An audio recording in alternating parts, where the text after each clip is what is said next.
These grew from rocks? Magic rocks.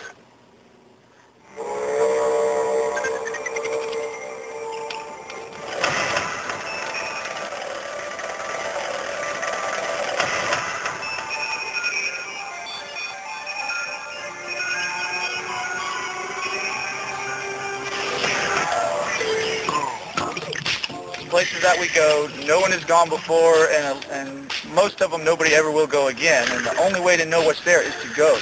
It's one thing to explore uncharted subterranean caves. It's another thing to do it underwater. Mistakes usually mean fatalities. The American way of dying has taken a new twist. Each of these tanks holds 4 whole-body patients in the aluminum pods, head down, in liquid nitrogen. The next step in people preservation is ultra-low temperature suspension. Each one of those canisters contains one of our patients, the brain and the head. Until now, the visually impaired have had no way to tell the difference between a can of corn and a can of dog food.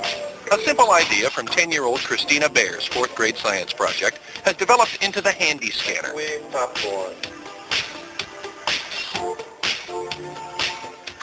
Hello, I'm Paul Robbins. And I'm Phil Cowan. Welcome to the next step in technology. There's a special breed of diver, the technical diver, that's never satisfied unless he's pushing himself and his gear to the very outer reaches of underwater exploration. Cave divers in particular are placing themselves in situations where their very survival depends upon the proper function and use of their equipment.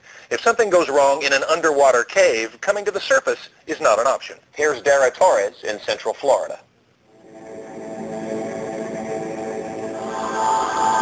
To me, it was the ultimate unknown, this question mark of, what's down there?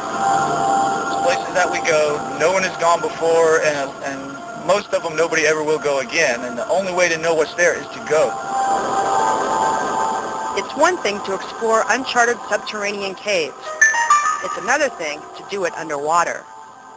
Unfortunately, it's a very unforgiving sport, so mistakes usually mean fatalities instead of, woo. Eric Hutcheson explores and maps submerged caves.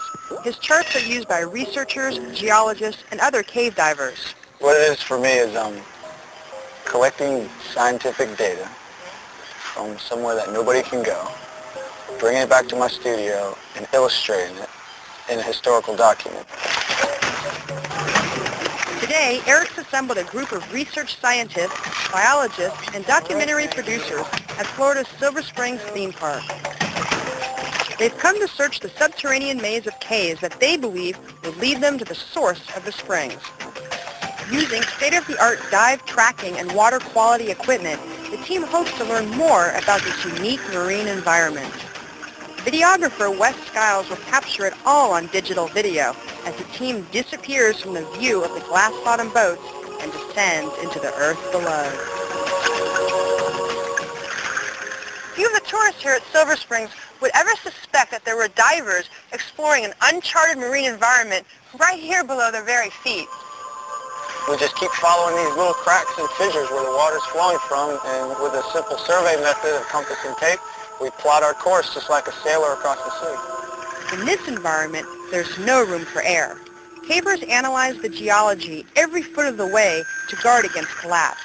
For breathing, technical divers often use oxygen-enriched air called nitrox to shorten decompression times on deep dives.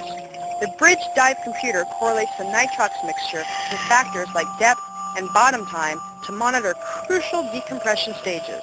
So if you're going too deep for the mix, the computer is screaming at you, telling you not to go so deep, and it's tracking how much of your clock you've used for the gas.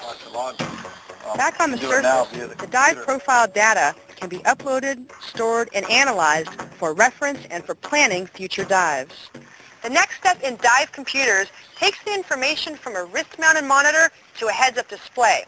Now, the tiny computer monitor in this prototype mask will give divers all the information they need for depth, downtime, and decompression. We've got 15 different species of these cave crayfish. This points out the fact that these caves are much more than just conduits or pipes that move water underground. They're also ecosystems. Biologist Tom Morris and research scientist Rob Spokane have teamed up to study the water quality parameters of the spring. The YSI 6000 environmental monitoring system is like having a portable underwater laboratory. This probe gives us a dissolved oxygen reading. There's a conductivity cell within here, temperature's right there, pH, turbidity, and oxidation reduction potential. But what's critical is this is probably one of the most important resources on the planet. I mean, this is our drinking water. And it hasn't really been studied because it's so difficult to study it. Of course, I talked Eric into taking me along on a dive. So what if there's a few alligators in this spring? We got you covered. So if an alligator comes? Alligator comes, we'll slap him on the snout. You'll slap him, not me. Actually, alligators are the least of my worries. I would never attempt this kind of dive without experienced cavers showing me the way.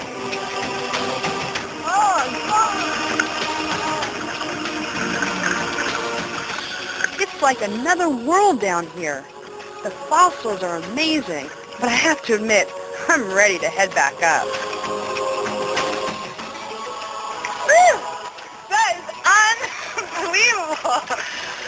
I went as far as I could go, but when it got really narrow and scary down there, I let the rest of them go. You're seeing stuff that's totally undisturbed by human beings.